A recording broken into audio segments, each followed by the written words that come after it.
They mocked her, spread rumors about her, and turned her into the base's favorite joke simply because she stayed silent and never defended herself. But sometimes, the quietest person in the room is the one who knows the most, and the moment they realize they chose the wrong target, the entire power structure begins to collapse. That arrogant voice sliced through the quiet of the morning. Well, look what we have here. Did the real soldiers call for a coffee delivery? Laughter exploded through the hallway. A squad of 8 massive Navy SEALs, led by the silver-haired Admiral Conrad Rhee, blocked the entrance to the drone control room. Rhee stood with his arms crossed, a man who carried himself like he didn't just run the base, but owned the entire ocean. But the woman at the console was completely unfazed. She was a fraction of their size. Her hair tied back in a severe bun, her uniform plain, with no rank insignia. Her hands, though, were rock steady, hovering over the controls of a $15 million spy drone flying deep inside enemy airspace. Rhee sauntered into the room, and the cramped space was suddenly filled with the smell of expensive aftershave and pure ego. His men chuckled behind him, looking forward to some morning entertainment at the new girl's expense. "I believe I asked you a question, miss," he boomed, his voice low and theatrical. "State your rank." She turned her head, her movements slow, deliberate, and showing absolutely no fear. Her eyes, the color of a gathering storm, locked onto his. For just a split second, the Admiral's condescending smirk faltered. "It's higher than yours, sir," she said, her voice perfectly even. "You just haven't received the memo yet." And just like that, the hallway went dead silent. Someone cleared their throat. A boot scraped against the linoleum. The low hum of the servers suddenly sounded like a jet engine in the quiet. Then, Admiral Rhee threw his head back and let out a huge laugh, a clear signal for his team to follow his lead. They did, their laughter a little forced at first, but it grew louder as they took their cue from him. "That's a good one," he sneered, leaning on the doorframe and blocking her only exit. "A real wise guy. I'll tell you what, after you're done shining my boots, I'll see if we can get you into a proper uniform." The woman simply turned back to her screen. She started a calm, rhythmic breathing exercise. In for 4 seconds, hold for 4, out for 4, hold for 4. In the corner, Master Chief Roy Garrett, who was pretending to be busy with a maintenance log, watched the entire drama unfold from under his heavy, gray eyebrows. At 62 years old, Garrett had been serving in the Navy since before any of these SEALs were even born. He could sense trouble from a mile off, and this whole situation stank of it. It was the way she was holding the console's tablet, cradling the bottom with 3 fingers, while her thumb and index fingers supported the side. That wasn't how civilians held things. It wasn't even how most sailors held things. That was a very specific grip they drill into you at elite combat schools. The kind of places where you learn to keep functioning while under fire, where dropping your equipment could mean your buddy doesn't come home. It's pure muscle memory for when your brain is too busy screaming to think straight. Garrett's pen froze. He didn't look up, but his jaw clenched. The woman saved her progress with 3 rapid keystrokes. She didn't need to consult a guide or even pause to remember. The security protocols for these systems were changed every month, and it usually took even the most seasoned operators a couple of minutes to work through the new login. She had it done in less than 10 seconds. "You know what I'm thinking?" Rhee said, pushing himself off the wall and closing in on her. His team moved in behind him, their sheer size making the room feel tiny. "I'm thinking there's been a screw-up. This is a classified zone, reserved for SEAL team operations." She stood up from her chair in one smooth, practiced motion. As she brought her hands behind her back, they fell into a flawless, by-the-book at-ease stance. It wasn't just close to the official regulation. It was absolutely perfect. The kind of perfection that only comes from thousands of hours of repetitive training until your body just does it automatically. "Let me spell this out for you," Rhee said, playing it up for his team. "You have 30 seconds to tell me what a civilian IT person is doing with access to my drone before I have you marched out of here in handcuffs." "That's 28 seconds now," chirped Lieutenant Hayes, the Admiral's loyal yes man. She reached into her uniform shirt pocket, and for a split second, Rhee's hand instinctively moved toward the weapon on his hip. But the only thing she pulled out was a standard-issue contractor identification card. "Technical consultant," she announced, holding it out for him. Cleared for support on all non-combat systems.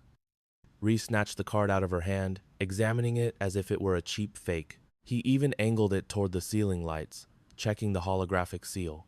It was 100% authentic. It had to be. But her calm defiance was starting to crawl under his skin, and powerful men like Admiral Ree hate feeling challenged. "Listen to me, Miss Consultant," he said, flicking the ID card back at her. It bounced off her chest and drifted to the floor. She made no move to grab it.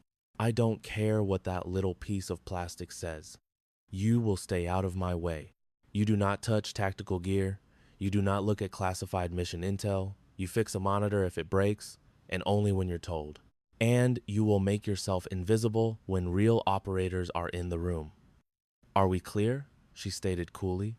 As she bent down to pick up her ID, her sleeve rode up just enough to expose a nasty-looking scar on her forearm. It wasn't a clean line from a doctor's knife. It was the ugly, star-shaped pattern that shrapnel leaves behind when something explodes nearby. Chief Warrant Officer Clene saw it, and his eyes narrowed just a little. He'd been in enough combat zones to recognize a wound like that.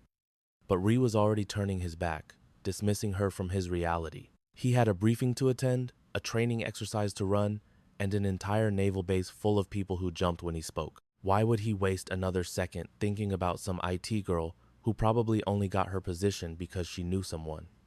"Lieutenant Hayes," Ree shouted from the hallway, "make sure our new friend here understands that this room is off limits unless I give her direct, written permission to be here." "Yes, sir," Hayes replied with a nasty grin, turning back to the woman. "Don't you worry your pretty little head, miss. We'll find you a job that's more your speed. I think the kitchen needs someone to wash dishes." The sound of their mocking laughter echoed down the corridor before the door clicked shut, leaving her alone once more. The control room was quiet again, with only the hum of the computers filling the silence. Garrett was still sitting in the corner, pretending to go over his checklist, but his eyes were locked on the woman.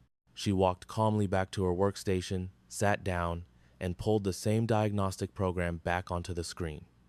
Her hands went back to the keyboard, her grip just as precise and professional as before. "You been on this job long?" Garrett asked, his voice low and rough, worn down by years of shouting over the roar of engines. She didn't jump or even look up from her monitor. "Long enough, Master Chief." She knew his rank without even glancing at his uniform. "Very interesting. Those login codes," he said. He tapped his logbook with the tip of his pen. "Most people have to look up the new sequence. It usually takes them a good 10 or 15 minutes. I've worked on similar systems in the past," she replied, giving him no more information than that. "Similar," Garrett echoed, nodding slowly to himself. "Right, I guess that's one way to put it." She finally turned to face him, her stormy eyes evaluating him, weighing her options. "Was there something else you needed, Master Chief?" "Just making a note," he said. He closed his book and pushed himself to his feet with the grunt of a man whose knees had taken too many hard landings on ship decks. "I've been in this Navy for 43 years. I've seen every type of person. I've seen contractors who talk a big game and consultants who know way more than their job title suggests." He walked over to the door and put his hand on the frame. "And I've seen operators. The quiet professionals. The ones who don't have to tell you who they are, because you can just tell." She stayed silent, her focus already back on the screen. Garrett pulled the door open but stopped one last time. "That breathing thing you were doing," he said in a softer voice. "The 4x4 count. That's a combat stress management technique. They teach that in places like Fort Bragg and Coronado, places most folks have only ever seen in the movies." He left the room without waiting for an answer. "Have a good day, ma'am." The door clicked shut. Her fingers never stopped moving across the keyboard, but a muscle in her jaw twitched. On her wrist, partly covered by her sleeve, was a digital watch set to a 24-hour military clock. But this watch had something extra. A small, flush button on the side, almost impossible to see unless you knew exactly where to look. The kind of custom modification you can't buy in a store. She glanced down at it. "Not yet," she told herself. "The time isn't right." Miles across the base, in the main dining hall, Admiral Ree was the center of attention. telling a table of junior officers his version of what happened that morning. The story got bigger and more dramatic with every retelling. "So there I am," he bellowed, waving his fork for emphasis. "And this little thing, I swear, she couldn't have been more than 5'6", is sitting there acting like she knows the first thing about a Predator drone. She looked like she should be teaching a kindergarten class, not touching my billion-dollar equipment." The table erupted in laughter, right on cue. "So what did you do?" Admiral Hayes asked, leaning forward like an eager puppy. "What do you think I did?" "I taught her a lesson about how things work in the real world. Told her to stay in her own lane," Admiral Reese sneered, spearing a piece of melon. "I give her a week, max. These civilian contractors are all the same. They get one tiny look at how we operate, and they go running back to their safe little desk jobs where a paper cut is considered a serious injury." Commander Brooks, the head of base security, just frowned into his coffee. He was older than the others, and he'd seen a dozen arrogant officers just like Reese come and go.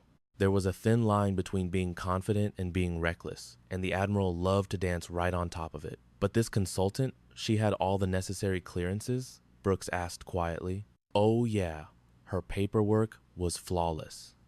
Model. Her credentials check out. I'm sure of it," Admiral Reese said, waving his hand like he was swatting a fly. "It's the same old story. Someone in procurement gets a nice little bonus, and next thing you know, we have civilians wandering around the base like it's a shopping mall." Across the table, Commander Brooks put his coffee down. "Still, it might be a good idea for my team to run a deeper check," he said carefully. "We can't just give anyone access to our drone control systems." "Go for it," Reese scoffed with a smirk. "You'll find it's all by the book, and that's the whole problem.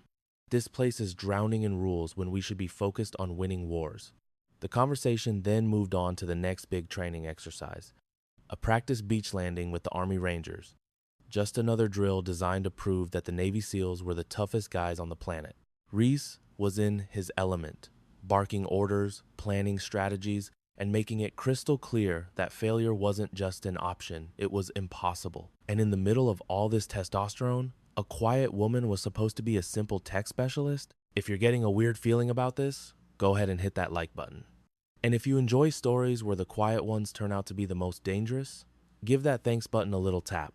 No one saw Commander Brooks slip out of the room, already on his phone, ordering a full-scale background investigation on their newest civilian employee.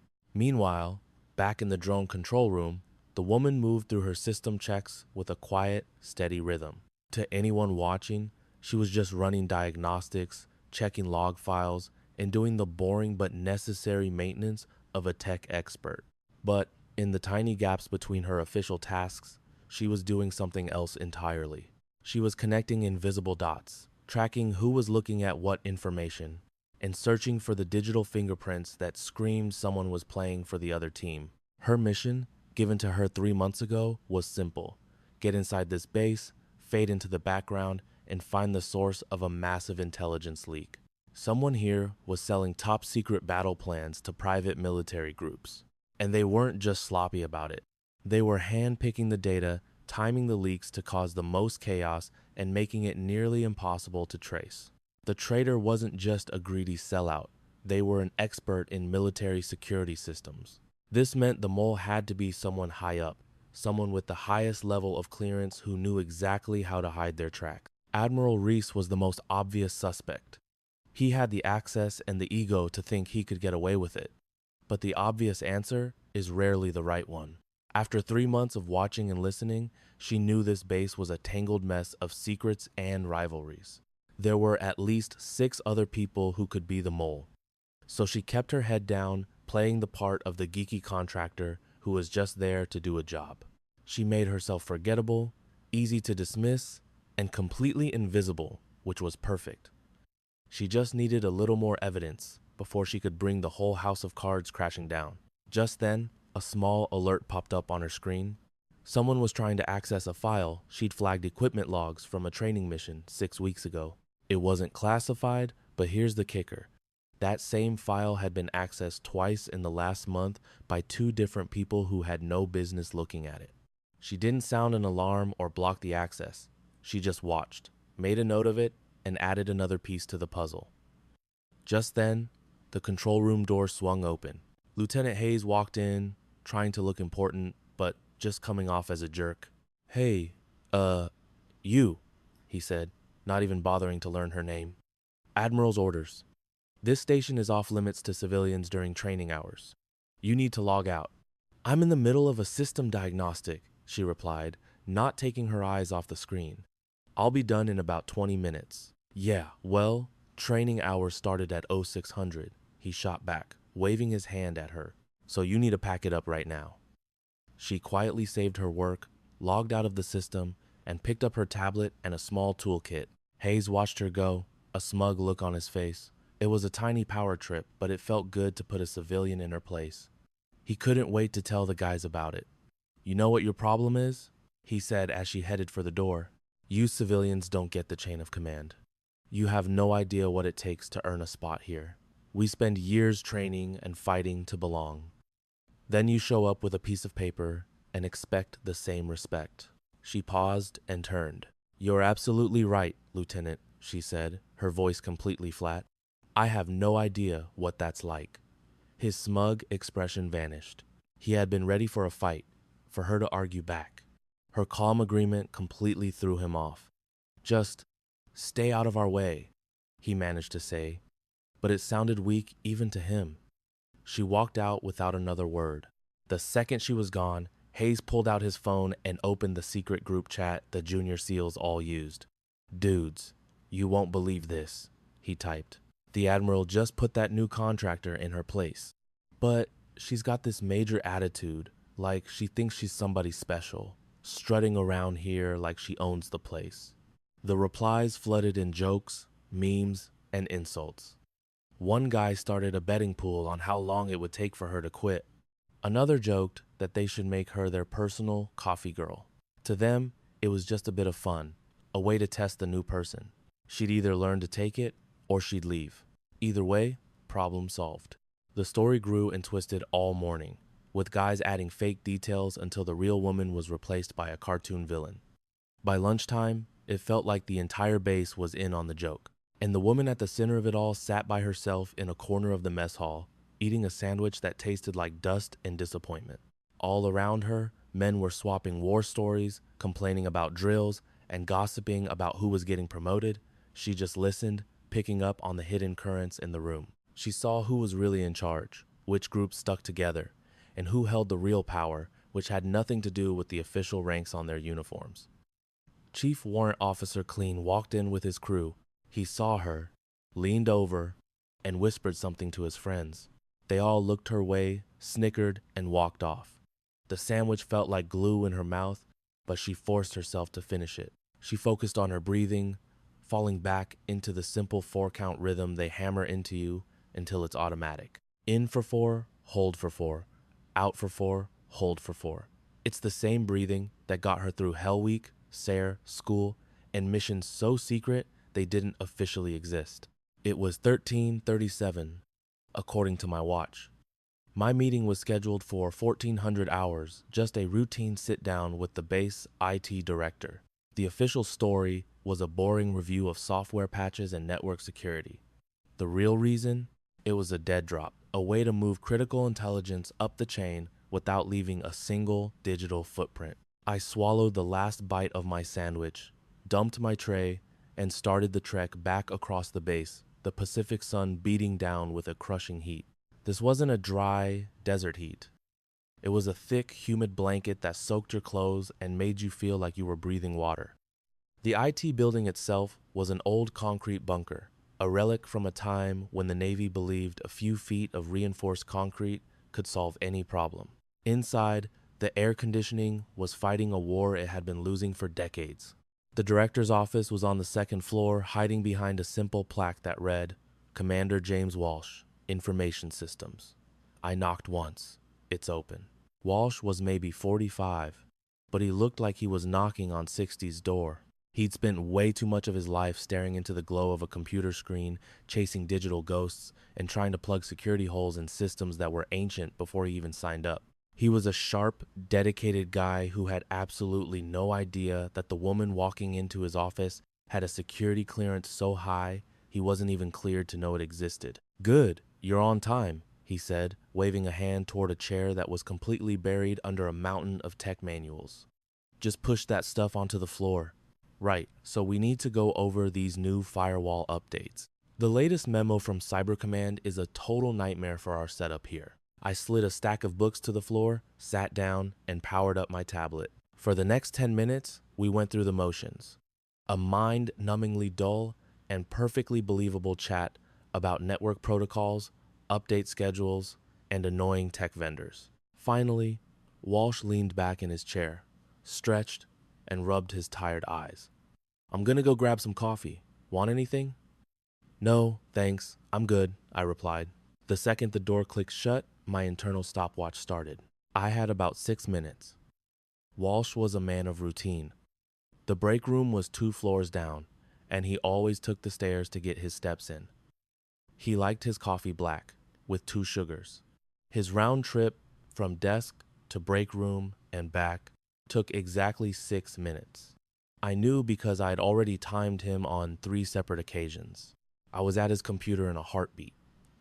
He'd left it unlocked, a sloppy mistake, but completely expected from him. I navigated to a specific shared drive, buried 3 folders deep.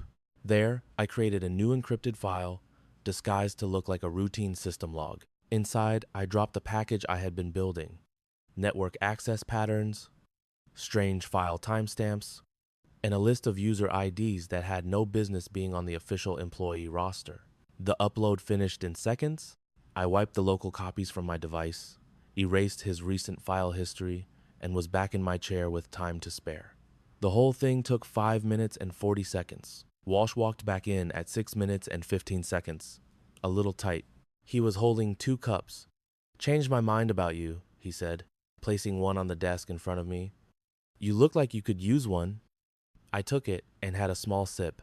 The coffee was awful, the kind of cheap, government-grade sludge that tasted like it was filtered through an old boot. Getting shaken down first thing in the morning was starting to feel like part of the job description. They pulled me over again right after I came through the main gate, demanding to see identification I had already shown them twice. Everything they did was technically by the book, which somehow made the harassment feel 1,000 times worse. They knew exactly who I was. This was just their little power play to remind me they were watching. If you've ever been the one person everyone is trying to trip up, you know the feeling. What they didn't get was that I was the one setting the trap. Stick around, and I'll show you exactly how I turned their own game against them. Just a few hours before, I was stuck in a painfully dull meeting with a guy named Walsh, pretending to care about firewalls while choking down terrible coffee. The real report from that meeting wasn't in the papers he gave me. It was already being analyzed by the top brass at Fort Meade. "How long have you been assigned here?" one of the security guards asked, his voice as flat as a board. 3 months, I answered. "And your last posting?" "I'm a contractor," I said, my tone just as empty as his. "We don't get postings," he shot me a little smirk. "Right. Your last time's assignment, asterisk? Then, that information is classified." His smirk vanished. That was the line that always did it.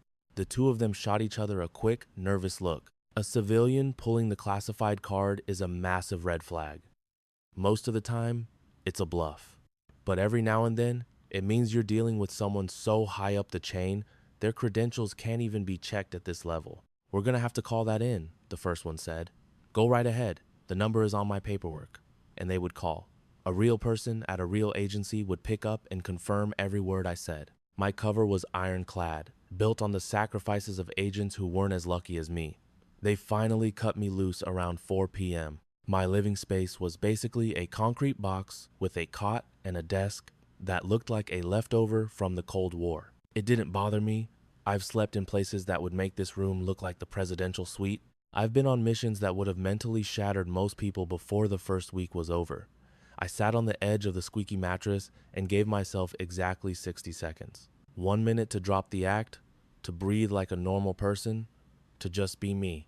It was the only break I ever took. Then, the minute was up. The mask was back on. It was time to get to work. On my tablet were encrypted files that could easily ignite a war-detailed training schedules, personnel lists, supply routes, the exact blueprint an enemy would need to plan a devastating attack. And that was why I was here.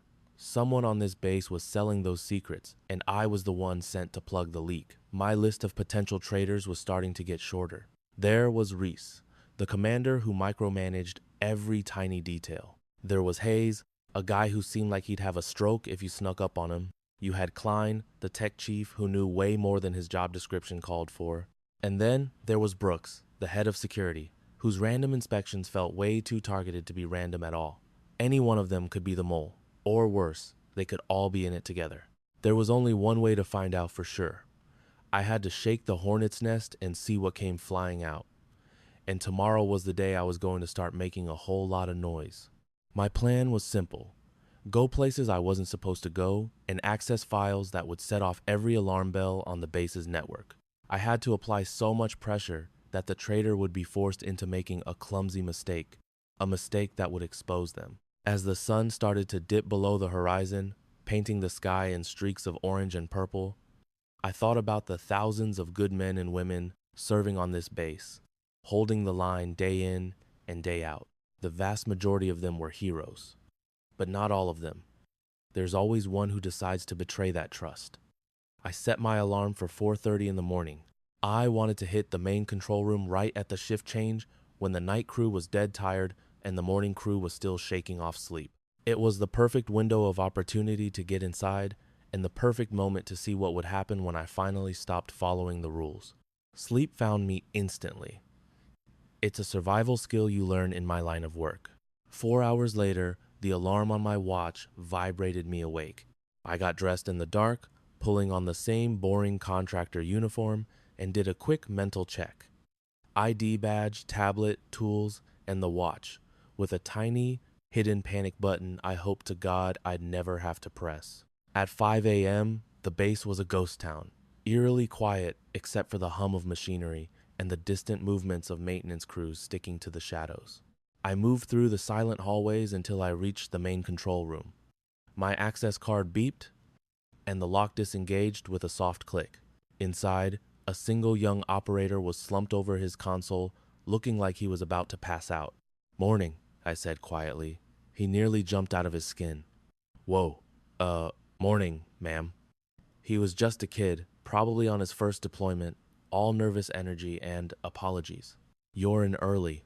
I gave him a bland, rehearsed excuse. "Just thought I'd run some diagnostics before the network gets busy for the day." "Oh, yeah, that makes sense," he said, already grabbing his coat, practically buzzing with excitement to be relieved. "Everything's in the green. We had one little flicker on the satellite link around 0300, but it corrected itself. I'll check the logs," I told him. "Sounds like a plan. I'm out of here." He practically bolted for the door, and just like that, I was left alone with the deep, steady hum of the server fans. I slid into the chair at the main console and started to dig. I bypassed all the surface-level junk and went straight for the system's core, the user login histories, the data transfer logs, all the digital footprints people unknowingly leave behind. That's when I found it. A massive data transfer that happened at 3 in the morning, the exact moment of the so-called system glitch. Someone had used a remote access point to log in, download a tiny, heavily compressed file, and then vanish. To anyone else, it would have just looked like a system hiccup. But the login came from an IP address that led straight back to the Admiral's private office, a building that was supposed to be completely deserted and locked down at 3 a.m. I quickly used my tablet to snap a photo of the screen, instantly encrypting the proof. "And what exactly are you doing?" The voice echoed from the doorway, but I didn't even jump. It was Klein, the head of the tech department, tool bag slung over his shoulder and a look of pure suspicion plastered on his face. "Just running some diagnostics," I said, my voice steady. "Looks like someone has been poking around in restricted files. You don't have clearance to run security checks." "I'm not," I replied. "I'm looking for system errors." "Sure looks like a security check from where I'm standing," he retorted, striding over to the console and peering over my shoulder. His eyes darted across the data on my screen, and I watched his suspicion instantly dissolve into raw, unfiltered shock. He knew precisely what he was looking at. For a long, heavy moment, the only thing you could hear was the whirring of the server racks. "You need to get off this system. Klein said, his voice dropping to a low, dangerous growl. Right this second. Just one more minute. No, now. He reached down, his hand hovering over the radio on his belt, or I'm reporting this to base security. I saved my work, logged out of the console, and got up to face him. Chief Klein, if someone on this base was selling our secrets to the enemy, wouldn't you want to be the one to catch them? What I want, he ground out through clenched teeth, is for civilian hires to stick to the job they were paid for. And I really don't want to explain to my CO why a civilian was combing through our secure logs at 5 in the morning. Fair enough. I started to walk away, but he stepped in front of the door, blocking my exit. He wasn't trying to be intimidating, just solid. A human roadblock. Who are you, really? He asked. I'm exactly who my ID badge says I am, I told him. My badge says you're a tech consultant, but a tech consultant doesn't know how to pull up raw login data like this. You had to hand it to him. The guy was sharp. This wasn't some drone who just followed orders. I've been in this line of work for 12 years, Chief. I know when a system is acting up. You're not the standard issue tech. Maybe that's because standard issue has been compromised, I shot back. Or maybe you're a spy. We get it all the time. Contractors take a paycheck from our rivals to find the exact kind of weakness you're digging for. His grip on his radio tightened. By all rights, I should have you tossed in the brig right now. You probably should, I agreed, but you're not going to? And why is that? He challenged. Because you've noticed it too, haven't you? All the little things that don't quite make sense. Weird orders from the top, strange glitches on the network. You're good at what you do, Chief. Good enough to know something is seriously rotten here, but you're not in a position to poke the bear. I could see the muscles in his jaw straining. Get out, was all he could manage to say. I walked right past him, leaving him frozen in place with his hand on his radio, torn between following the rules and following his gut. By 6 a.m., the base was humming with the usual morning chaos. I was sitting in the dining hall when Reese, the insufferable commander, stormed in with his posse and made a beeline for my table. News of my early morning activities had apparently traveled fast. Well, what do we have here? He sneered, that smug grin of his spreading from ear to ear. Frankly, I'm surprised to see you still on base. I looked up from my oatmeal. Is there a problem, sir? I got a report that you were in the control room at 0500 this morning. That's well outside of your approved work hours. I was running diagnostics, just like you asked. That's hilarious, he chuckled, dropping into the seat opposite me as his goons stood behind him like a pack of wolves. Because I don't remember asking for any diagnostics. What I do remember is telling you to keep your nose out of my tactical systems. They weren't tactical systems, I said calmly. They were administrative logs. He leaned in close, his voice a menacing whisper, which you have absolutely no authorization to ever access. He'd noticed her eating breakfast alone and figured it was the perfect chance to have a little fun at her expense. So, what do you think is happening here? Is she about to get thrown off this military base for good, or does she have an ace up her sleeve? Let me know what you think in the comments, because you will not believe what happens next. He slammed his hands down on her table, making her bowl jump. If I see a security issue, I'm obligated to report it, he said, mockingly quoting a line from her own contract. A security issue. Admiral Reese let out a loud, obnoxious laugh that was clearly meant to draw the attention of everyone in the room. Let me give you a lesson in security, sweetheart.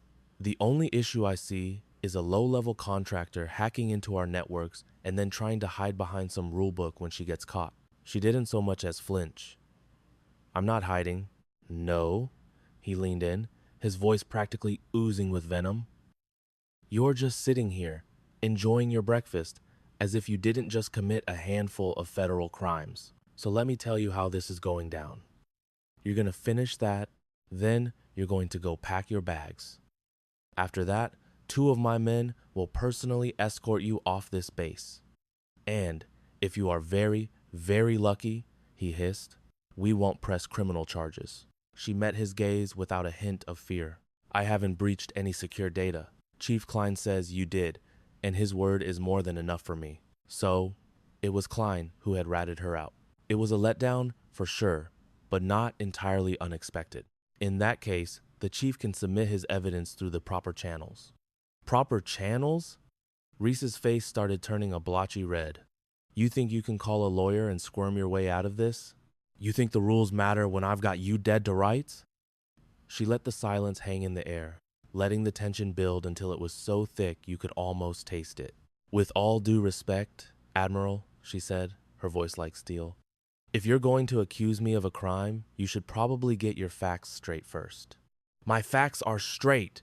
You were in a restricted zone at an unauthorized time, digging through files you had no business seeing. She calmly took another sip of her water. System access logs aren't classified, sir. They're just basic administrative files. Anyone with low-level clearance is allowed to view them. Not at 5 o'clock in the morning. They can't, he bellowed. The time of day has no bearing on a document's classification level. Reese slammed his hands on the table again. You're done. I'm calling security. He fumbled for his radio. Base security. This is Admiral Reese. I need a detention squad at the enlisted dining hall immediately. We have a contractor actively engaged in a major security breach. The radio crackled to life. Copy that, Admiral. A team is on its way. She didn't try to run. She didn't argue. She just sat there, using that calm, 4-count breathing exercise she had perfected years ago. Her eyes locked on him, as cold and gray as a winter ocean. In less than 3 minutes, 4 military police officers stormed in, decked out in full body armor, with pistols holstered at their hips, the whole 9 yards of intimidation. The lead officer saluted Reese. Sir? This contractor was caught accessing classified information without clearance. I want her taken into custody for immediate questioning. Yes, sir. The officer turned to her. Ma'am, I'm going to need you to please stand up slowly and keep your hands where I can see them. She did exactly as he asked, carefully setting her spoon down and sliding her chair back, her hands held open and away from her body. The entire dining hall had gone dead silent. Every eye in the place was glued to her. This was going to be the gossip of the week. That arrogant contractor who walked around like she owned the place was finally getting put in her place. Hands behind your back, ma'am. She followed the order without a word, feeling the plastic zip ties bite into her wrists. They weren't tight enough to hurt, but they were tight enough to make a statement. Are you armed? The MP asked. No, we're still going to need to search you. I understand, she said. The search was professional, efficient, and quick. They patted her down, emptied her pockets, and confiscated her tablet, her ID, and her phone. But they paid no attention to the simple digital watch on her wrist. It was, after all, just a watch. Where are we taking her, sir? The MP asked the Admiral. The brig. Put her in cell 3. I want her in total lockdown. The military policeman hesitated.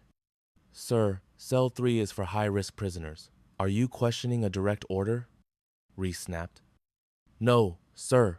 They walked her out of the mess hall in front of everyone. A public shaming. She saw someone take a picture with their phone. The gossip would be all over the base in minutes. The brig was a cold, concrete box that smelled like bleach and failure. Cell 3 was a tiny room, 8 feet by 10 feet, with nothing inside but a metal slab for a bed and a toilet. A single, barred window high on the wall showed a tiny patch of blue sky. They cut the zip ties off her wrists, the heavy steel door slammed shut, and she was plunged into silence. To anyone watching, this was the end of the line. She was caught, disgraced, and finished. But they had no idea that she was the one playing them. Her watch read 14:37. In exactly 23 minutes, a very, very important person was going to notice she missed her check-in call. And in exactly 63 minutes, a series of automated programs she had planted 3 months ago would begin to activate, one by one. The game was just getting started. Have you ever been so good at your job that it got you thrown in a military jail cell? That's exactly what happened to this woman. And in about 2 hours, the man who put her there, Admiral Reese, was about to learn a brutal lesson about the difference between having rank and having real power. Locked in the dark, she closed her eyes, trying to stay calm. Inhale for 4 seconds, hold for 4, exhale for 4. Outside, A fighter jet screamed across the sky, just another pilot who believed the system would keep them safe. But she knew better. The system was broken, and the decay was spreading from the very top. The clank of the cell door pulled her back. A commander stepped in, looking nervous. "I need to ask you some questions." "Am I being charged with something, Commander?" she asked, her voice steady. "That depends on your answers." "What, exactly, were you doing in the control room at 5 a.m.? "Running system diagnostics," she replied simply. "That early?" "Less network traffic," she explained. "Gives you a much cleaner scan." He glanced down at his notes, like he was reading a script. "You were accessing user authentication records." "That's a standard part of the diagnostic," she said. "Not according to Chief Klein," he countered. A small, confident smile touched her lips. "Then, Chief Klein is mistaken." The commander, his name tag reading Brooks, opened a file thick with printouts of her activity, a long, ugly paper trail. "These records show you looking into files connected to Admiral Reese's office." She met his gaze without flinching. "No, the records show I was investigating a pattern of highly unusual data access." "And those patterns just happen to be coming from the Admiral's office," Brooks said, his voice dripping with disbelief. "So you didn't think to report this?" "I was gathering evidence," she stated plainly. "My job is to confirm a threat before I sound the alarm. Poking around in Admiral's private files isn't your job, it's a felony," he shot back. "I didn't access his files," she corrected him, her tone dangerously calm. "I reviewed the access logs that show someone used his login codes to download top secret files at 3 in the morning. That stopped Commander Brooks cold. "Explain," he demanded. "Someone logged in remotely using the Admiral's security credentials, pulled down a huge chunk of sensitive naval intelligence, and then logged out. The whole transaction was traced to an IP address inside his own office building, a building that was supposed to be empty and locked down at that hour." Brooks stared at the papers in his hand, then back at her, the gears turning in his head. This was way bigger than some nosy contractor. "Are you saying the Admiral was hacked?" "I'm saying his credentials were used," she replied carefully. "Who used them isn't for me to decide." Brooks wasn't stupid. He knew he was standing on a political landmine. "I'm going to have to verify everything you've just told me. I would expect you to." He stood up, looking her over one last time. "Who are you, really?" "Just a tech consultant, Commander." He didn't believe her for a second, but he couldn't afford to ignore a potential treason plot of this magnitude. "Don't go anywhere," he ordered, as if she had a choice. The heavy door slammed shut. The clock on the wall read 3:30 p.m. The first domino had just been tipped over.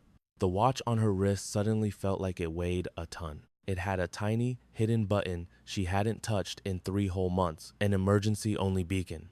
The protocol was simple: trust your instincts. And right now, her instincts were screaming. Just then, the entire base erupted in the shriek of alarms. Deafening sirens blared as red emergency lights began to pulse down the empty hall outside her cell. 4 p.m. At a secret facility in Fort Meade, her missed check-in had just escalated to a code red alert. The cell door flew open again. It was Commander Brooks, and he looked like he'd just seen a ghost. "You have to come with us. Now." "Am I being charged?" she asked again. "The Admiral is demanding to see you personally." This time, they didn't bother with restraints. They rushed her through corridors, now choked with panicked soldiers. The main control room was pure chaos. Alarms blared as officers stared, horrified, at screens filled with cascading red error messages. In the middle of it all stood Admiral Reese, his face purple with rage. "What did you do?" he roared the second he saw her. Before she could answer, a military policeman grabbed her arm to drag her away from the consoles. He yanked too hard. A loud, ripping sound cut through the noise as her sleeve tore completely off, exposing her bare forearm. And there, inked onto her skin, was a tattoo. It was a complex black and gray design, but it wasn't the artwork that froze the entire room, it was the symbol. For every single person in that room with a special operations background, it was a symbol of absolute terror and respect. A collective gasp seemed to steal all the air. Commander Brooks's eyes widened as it all clicked into place. The color drained from Admiral Reese's face as he realized the catastrophic mistake he had just made. This wasn't a contractor. This was a ghost, an operator from a unit that wasn't supposed to exist, sent to hunt a traitor. And he had just trapped her, revealing himself as the target. It just proves that the loudest person in the room is often the weakest, because true strength never has to scream. The tattoo was a trident, crossed with 2 lightning bolts. But it was the set of numbers just below it that silenced the room. They weren't just random digits. They were a unit designation that didn't exist on any official military chart. A new kind of quiet fell over the room, thick with dread. Master Chief Garrett was the first to understand. His eyes nearly popped out of his head. "Sweet Mother of Mercy," he whispered, his voice shaking. "That's a JSOC operator's mark, a task force insignia. In 43 years of service, I've only seen that twice in my entire life." A young analyst named Klein leaned in. "What does that mean?" Garrett's voice was now hard as steel. "It means she's no contractor. I can tell you right now," Garrett continued, his eyes locked on the tattoo, "that design is only given to Tier 1 operators, the kind of soldiers who, for all intents and purposes, don't exist." Brooks took a hesitant step forward, studying the ink as if it might be a trick, but the faint, silvery lines of scar tissue woven into the design told the real story. This tattoo had seen combat. Admiral Reese's face twisted from confusion to rage. "This proves nothing. Anybody can get a tattoo." "Anyone can get ink, sir? That's true," Garrett shot back. "But that symbol, with that exact number sequence, that's not something you can just get at a parlor on a Saturday night. That is earned," Garrett said quietly. "It's authorized, and it's recorded in a file you will never have the clearance to even look at." She calmly pulled her torn sleeve down, as if this whole situation was just another Tuesday. "You wanted proof, Admiral. There you go. That's not proof. It's body art. It could be a fake, then by all means verify it," she said, her hand moving slowly to her breast pocket. Every person in the room watched her. She pulled out an ID card, but it wasn't the cheap plastic contractor badge. This one was lined in red with a holographic seal shimmering under the lights. "Pentagon Access Authorization. Joint Special Operations Command," she announced, her voice ringing with authority. "The serial number on this card will be a perfect match to the designation in that tattoo. Go ahead, run the numbers," she challenged them. "Your own system will tell you exactly who I am." Klein's hands trembled as he slid the card into the security reader. The machine whirred, digging deep into databases that were themselves state secrets. The screen flashed green, and text appeared that made the room feel 10 degrees colder. "Commander, Ward, J, Special Access Program, Sovereign Ghost, Status, Active, Clearance, Top Secret, SCI Plus, Unit, Task Force, Redacted." A second window popped up with a photo. It was her, years younger, in full combat gear, a patch on her shoulder matching the tattoo. She was standing next to 2 generals whose faces everyone recognized, even if their names were blacked out. Then a third window opened, showing a service history that was almost completely blacked out with redactions, but you could still read between the lines.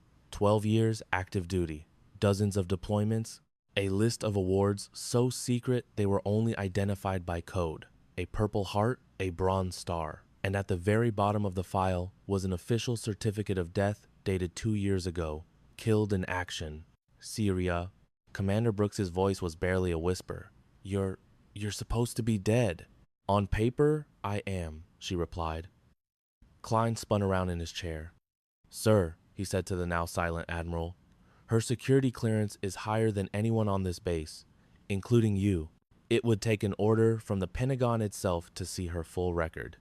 How often do we judge people before we know their story?"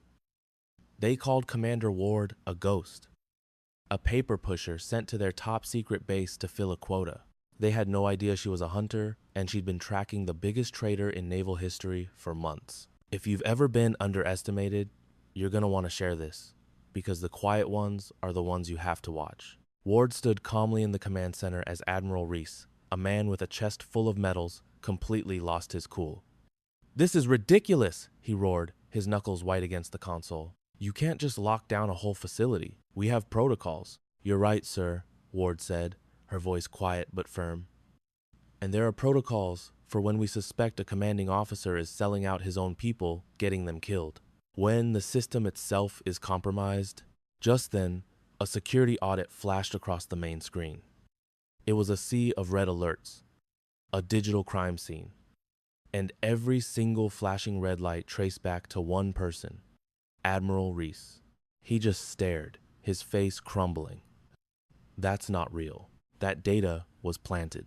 The system doesn't lie, sir, a young analyst named Klein said, his voice barely a whisper. It's all tied to your biometrics. Your fingerprint from the coffee mug on your desk, the retinal scan to access your private terminal. Every single breach is time-stamped and verified. It was you. A new window popped up showing a terrifying analysis. On one side, a list of files Reese had secretly opened. On the other, a list of missions that had gone horribly wrong. One by one, they started lighting up, connecting the data leak to a disaster. A team ambushed in the desert. A safe house compromised. The correlation percentage at the bottom of the screen climbed like a rocket.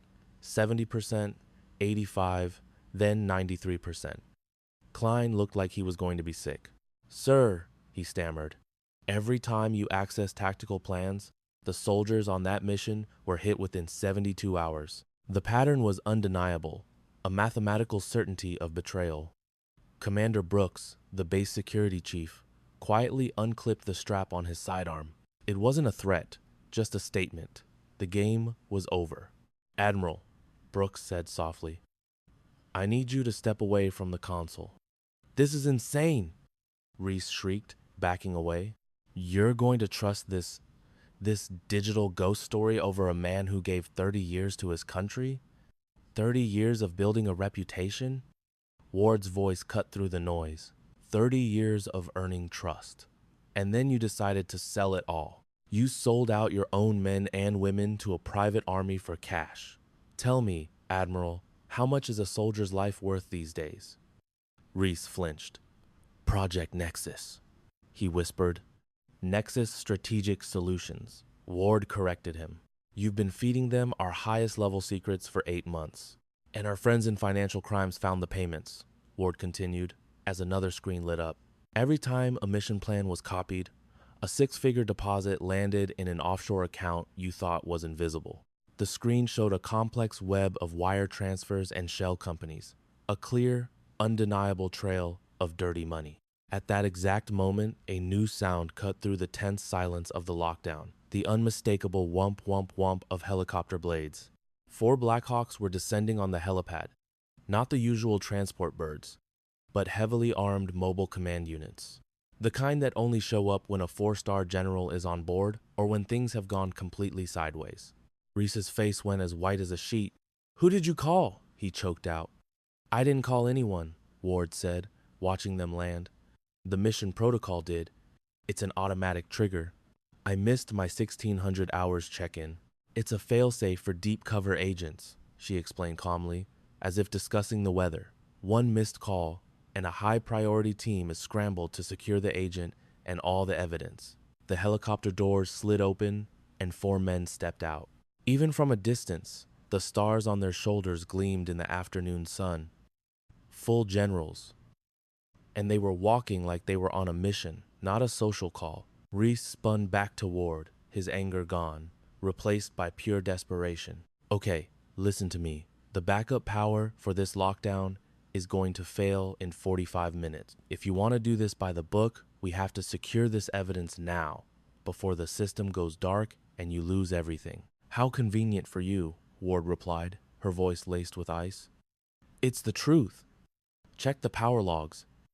These generators can't run the lockdown indefinitely. We have 45 minutes, Reese pleaded. Maybe less. Ward glanced at Klein. Is he right? The analyst's fingers danced over the keyboard. Yes, ma'am. Backup power is at 63%. We've got about 42 minutes before the system starts shutting down, this audit program included. Then we're not wasting another second, Ward said. Her eyes scanned the room and locked onto Lieutenant Hayes. For 3 months, Hayes had been her personal nightmare, spreading rumors she was incompetent, mocking her in front of the team, doing everything he could to break her. "Lieutenant Hayes," she said, her voice perfectly even, "I have a job for you." Hayes snapped to attention, his face a mask of confusion. "Ma'am, for the last 3 months, you've told anyone who would listen that I was a waste of a uniform," she said, stating it as a simple fact. "Now you're going to prove yourself wrong. I need you to run a final, deep-level search. Every access log, every file transfer, every authentication." Ward's command was simple and brutal. "You're going to be the one to show this room who the real traitor is." Hayes looked like he'd been punched in the gut. He wanted to refuse, to fight back.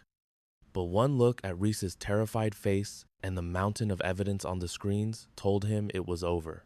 "Why me?" he mumbled. "Because you're a pain, but you're a professional," Ward said flatly. "And because you, more than anyone, need to see this for yourself. When the history of this is written, it will say that the very man who doubted me was the one who helped expose the truth." Hayes stared at her for a long moment, then nodded once. "Yes, ma'am." He spun to a console and began typing, his fingers a blur. The only sound in the room was the quiet hum of the servers and the clock ticking down. 41 minutes remaining. "I'm in," Hayes announced, his voice tight. "There's a shadow user." Admiral Reese's account was being mirrored by another user with the highest possible security clearance. They were accessing the exact same files, sometimes just hours apart. "Give me a name," Brooks ordered. Hayes brought the authentication log onto the main screen, and his jaw went slack. It's General Corbin." A chill ran through the room. "General Corbin," Ward repeated, her voice dangerously quiet, "was one of the people who authorized this investigation. He was the one who suggested I use a dead agent's identity to go deep undercover. He's the one who chose me for this assignment." The pieces clicked into place with horrifying clarity. "He knew," Brooks growled. "He knew you were getting close to Reese, so he put you in a position to take him down, thinking he could control the whole thing from the shadows. But it was even darker than that." "Keep digging," Ward ordered Hayes. A few seconds later, Hayes gasped. "Ma'am, General Corbin accessed the intel for your last mission in Syria. 2 hours before your team rolled out, he changed the threat assessment from high to moderate and altered your route. He called it a routine update." The air was sucked out of the room. Ward closed her eyes, and for the first time, a flicker of pain crossed her face. "He sent my team into an ambush," she said, her voice a dead monotone. "He tried to have me killed. When that didn't work, he sent me here to take down his partner for him, thinking no one would ever look his way." "We should signal the incoming command team," Brooks urged, his hand already reaching for his comms. "Hold on," Ward commanded, putting up a hand to stop him. "Let them walk straight into this. Corbin has zero idea we know about him. If we show our cards right now, he'll vanish behind an army of lawyers." The main screen showed 38 minutes left. At that very moment, the door slid open with a soft hiss and 4 generals walked in. They weren't in combat gear, but in flawless service dress uniforms, the kind that signals an order is coming from the absolute highest authority. The lead general was a woman with 3 stars on her collar. Her silver hair was tied back with military precision, and she had eyes that looked like they could slice steel. She scanned the room with a look that had seen every kind of betrayal imaginable. 3 other high-ranking officers came in behind her, 2 men and another woman, all of them decorated with so many ribbons and stars they told the story of entire careers in command. Master Chief Garrett's body instantly snapped to attention. He recognized one of them, a man he'd served under 2 decades ago, long before any stars had graced his shoulders. The female general's gaze swept over each person in the room before it finally came to rest on Ward. The room was so quiet it felt like a vacuum. This was the moment of truth that everyone had been unconsciously bracing for. Every single person in that room was frozen, just watching. The entire military chain of command, generations of protocol, all seemed to hang suspended in that one silent moment. And then, cutting through that crushing silence, the general's hand shot up. It rose, quick and sharp, into a perfect salute. A collective gasp went through the room like an electric shock. Somebody dropped a data pad, and the clatter sounded as loud as a gunshot. Hayes's mouth hung open, his eyes wide as the version of reality he had believed for the last 3 months completely shattered. Klein physically recoiled, his chair scraping loudly against the floor. Brooks's hand, which had been reaching for his gun, was frozen in midair. He had no idea what he had been about to do. Reese let out a choke sound, like a man watching his entire world go up in flames. "Commander Ward," the general's voice was as sharp and clear as a diamond. Every single syllable she spoke carried the immense weight of her authority. "It's good to have you back, ma'am." The other 3 generals instantly followed her lead, their motions perfectly synchronized as they executed 3 more salutes. They were crisp, full of respect, the kind of salute you give to an equal, completely blowing away any question about who Ward really was. As Ward returned their salutes, her whole presence shifted. It was a small change, but it changed everything. She was no longer the quiet analyst trying to stay off the radar, no longer the civilian taking disrespect from men who thought they were her superiors. She stood tall like an officer, a commander, a woman who had paid for this moment with 12 years of blood, sacrifice, and impossible choices. "General Hartwick." Ward's voice sounded different now. It was still quiet, but it had a new, hard edge of command that she had kept hidden until now. "I appreciate the quick response." "We've been on standby since you missed your check-in," Hartwick replied instantly. "The second this base went into lockdown, our plane was in the air." Her eyes then moved to Reese, and the temperature in the room seemed to drop by 20 degrees. It was a stare that could make a seasoned soldier break into a cold sweat. "Admiral Conrad Reese," she said, her voice formal and cold. "I am General Patricia Hartwick of the Joint Special Operations Command. You are hereby placed under arrest for numerous violations of the Uniform Code of Military Justice, including, but not limited to, the unauthorized release of classified intelligence, conspiracy, and conduct unbecoming an officer." Reese's voice was a dry, hollow whisper. "This entire thing is built on fabricated lies. The evidence," another general said, stepping forward, his uniform a map of a long and distinguished career, was gathered over 3 months of direct surveillance by one of our most highly decorated field agents. "Commander Ward has been operating undercover inside this facility since August, watching, recording, and building a case that is absolutely unbreakable. Every single file you accessed, every dollar you moved, every encrypted message you sent, it's all been recorded on secure servers you had no idea even existed." Hayes could only gape at Ward as if he were looking at a ghost, which, in a way, he was. The contractor he had made fun of, the civilian he had written off, the woman whose every decision he had questioned, it was all a cover. "You were JSOC this whole time?" he managed to say. "Every sarcastic comment I made, every rumor I spread," his voice broke with shame. "Ma'am, I am so deeply sorry. We will get to that later." Lieutenant Ward cut him off, her tone strictly business. "Right now, I need those server logs. We have 34 minutes before we lose the backup power. General Hartwick needs the full intelligence picture, and that has to include General Corbin's involvement." The air in the room got another 10 degrees colder. Saying Corbin's name out loud was like pulling the pin on a grenade. You just don't make an accusation like that against a 4-star general unless you have absolute proof. Hartwick's face was impossible to read, but her eyes turned to solid ice. "Explain," she ordered. With hands that shook ever so slightly, Hayes pulled the data up on the main screen. It revealed 2 separate access patterns, one belonging to Reese and one to Corbin, moving in a perfect, chilling synchronization. He then showed the altered intelligence briefing for the Syrian mission that had been a death sentence for Ward's team. The numbers and timestamps painted an undeniable picture of betrayal coming from the very top. "General Corbin was the one pulling the strings from the very beginning," Ward explained, her voice now cold and precise, like a surgeon describing a procedure.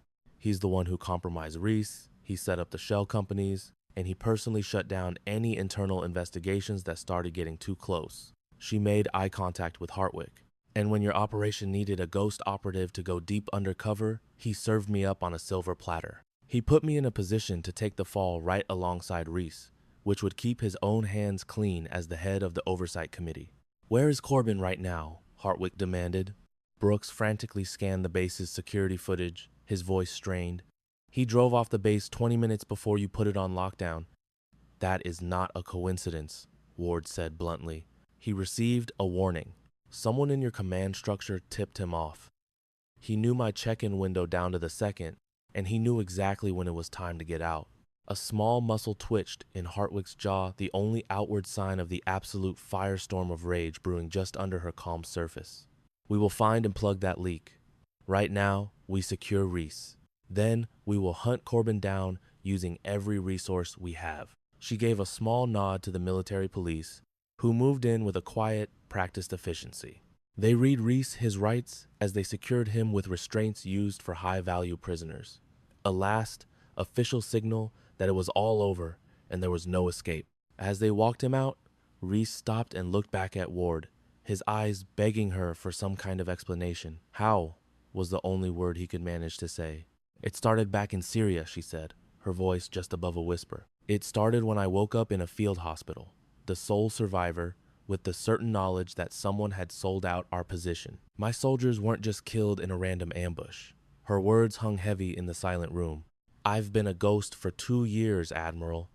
2 years hunting the men who got my team murdered. And for the last 3 months, I've been standing right here, watching you prove that you were one of them. As they led him out of the room, the heavy door slammed shut, sealing his fate. Ward then picked up her real tablet, an encrypted, military-grade device that made his consumer-grade tech look like a toy for a toddler. On it was the case file she had spent months putting together from the shadows. Imagine being framed, disgraced, and left for dead by the very system you swore to protect. For 3 long months, Commander Elise Ward was a ghost, a no-name contractor blamed for a mission that got her entire team killed. They told her to take a desk job, to fade away quietly. They thought she was broken.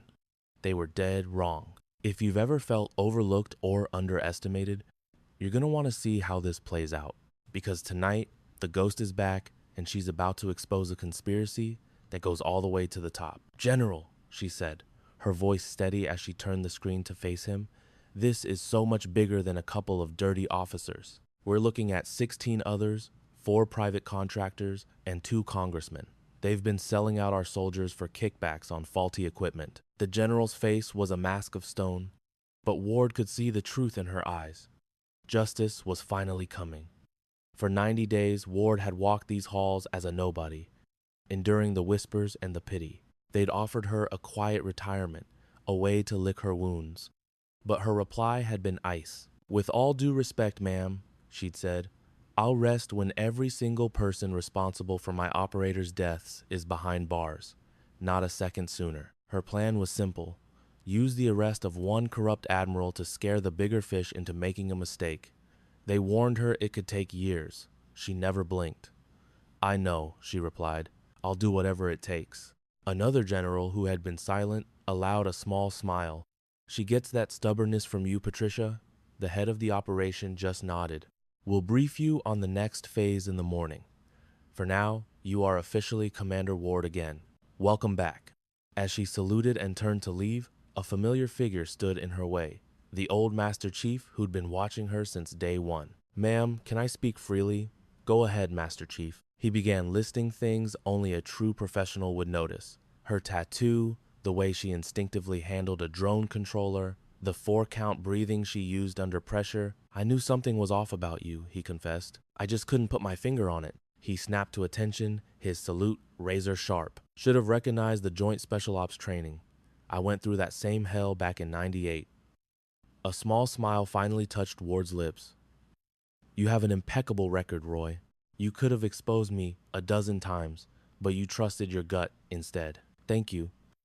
Figured if someone went to that much trouble to hide, he said, relaxing, they had to have a damn good reason. His voice warmed. It's good to have you home, Commander. Thank you, Master Chief. She walked away as the base-wide lockdown began to lift, the familiar sounds of life slowly returning. You could see the bewilderment on people's faces as they came out of their offices, their confused whispers trailing her down the hall. The story was already spreading. The quiet, overlooked contractor was a ghost operator, an officer who outranked an admiral and had just come back from the dead to clean house. By morning, she'd be a legend. At 1900 hours, she was back in the tiny concrete room that had been her entire world for 3 months. Sitting on the cold metal cot, she allowed herself 60 seconds, just 1 minute, to not be the unbreakable soldier, to let the crushing weight of it all wash over her. For just 60 seconds, she let herself be human. A moment later, a chime came from her secure tablet. She opened it to find a message titled Consequence Cascade Implementation. It was beautiful. It detailed the immediate arrest of the admiral, authorized surveillance on his boss, and launched investigations across 12 military bases. It even outlined new reforms to stop this from ever happening again. It was real. The system was finally starting to burn out the infection she had exposed. It wasn't a cure, but it was a start. A damn good start. Then, a second message came through. This one was from an unknown, encrypted source. The subject line hit her like a punch to the gut. Tower 4 sends regards. There was no text, just a single attachment. It was a grainy photo of a compound in Syria, dated 2 years ago. A red line marked the exact route her team's convoy had taken right into the ambush. Someone had been documenting their last moments. In the corner of the picture, a shadowy figure stood on a rooftop, holding what looked like a radio or a detonator. Someone was there. Someone watched her team die. Someone who set the whole thing up. And that someone was still out there, free, thinking they were safe. Ward stared at the image, her mind racing. She didn't reply. She just saved the file. This wasn't just about corruption anymore. This was about murder. And her mission was far from over. A soft knock came at the door. She put the tablet down and opened it to find Hayes, the young lieutenant who had treated her with such disdain. He looked mortified. "Ma'am," he stammered, "I came to apologize. The way I acted, the things I said, I was out of line." "You were following the example of your commanding officer, Lieutenant," she said calmly. "That's what you're trained to do." "I know, but that's no excuse," he said, finally meeting her gaze. "I judged you. I treated you like you were invisible." He looked at her, truly seeing the commander in front of him. "If there's anything I can do to make it right." She nodded slowly. "Remember this feeling. The next time you meet someone who doesn't fit the mold, don't write them off. Look closer. Ask better questions. That's how you make it right. That's how you become a great officer." "Yes, ma'am, I will." He saluted, and as he walked away, he looked like a man who had just been given a second chance. She closed the door, her eyes drawn back to the tablet. The photo from Tower 4 was a silent challenge. It was a thread that led to a darkness far deeper than she had imagined, a place she now knew she had to go. She opened a new message to the mysterious sender and typed 2 words, "I'm coming." She hit send, a promise launched into the digital darkness. The ghost who had been hunting was now being hunted by another. Outside, the Hawaiian sunset bled across the sky, a beautiful illusion of peace in a world where the most important wars are always fought in the shadows. Right now, the admiral she'd taken down was sitting in a cold cell, watching his empire crumble. In Washington, analysts were pulling on the threads she gave them, unraveling networks he'd spent decades building. And somewhere out there, the people who thought they had gotten away with murder were about to feel a chill they couldn't explain. Because the person who watched her team die 2 years ago, the one who felt so untouchable, they were wrong. She was patient. She was methodical. And she would never stop. She lay back, her breathing falling into the steady, 4-count rhythm that had kept her alive all this time. Tomorrow would bring new briefings and new enemies. But tonight was a victory. It wasn't the end of the war, but it was a battle won, and that was enough. Her watch read 2,200 hours. In 10 hours, she'd have new orders. In 11, she might have a new name and a new face. But for tonight, she was Commander Elise Ward. She had fought, she had won, and her mission was continuing. Back at headquarters, on a quiet memorial wall, a small, coded update would soon appear next to her name. Return to active service. Classification restricted. Most people wouldn't understand what it meant, but the operators would know. they'd know the Knills had come home, and they would raise a quiet glass to the woman who proved that, sometimes, the only way to win a fight is to let the world think you're already dead. You see, real justice isn't loud. It's quiet and patient. It moves in the shadows, hidden in encrypted files. And it never, ever stops until every last bit of the rot has been burned away. They underestimated her, figuring she was just some low-level contractor they could bully. They didn't have a clue that her actual authority was great enough to bring their entire crooked world crashing down. This is the story of how they found that out the hard way. So stay with me until the very end, and remember to subscribe to MVB's story so you don't miss what's next. Looking up, she saw the same stars she used to use for navigation, the only reliable points in a world of pure chaos. A new battle would start tomorrow. But for tonight, after a long and painful fight, the truth had finally won. Commander Elise Ward took a long, deep breath, and for the first time in what felt like forever, she let herself actually rest. It really goes to show that every single person has a story that most of us will never see. If you take the time to really pay attention, you'll be astonished by what you can discover. Thanks for listening all the way to the end.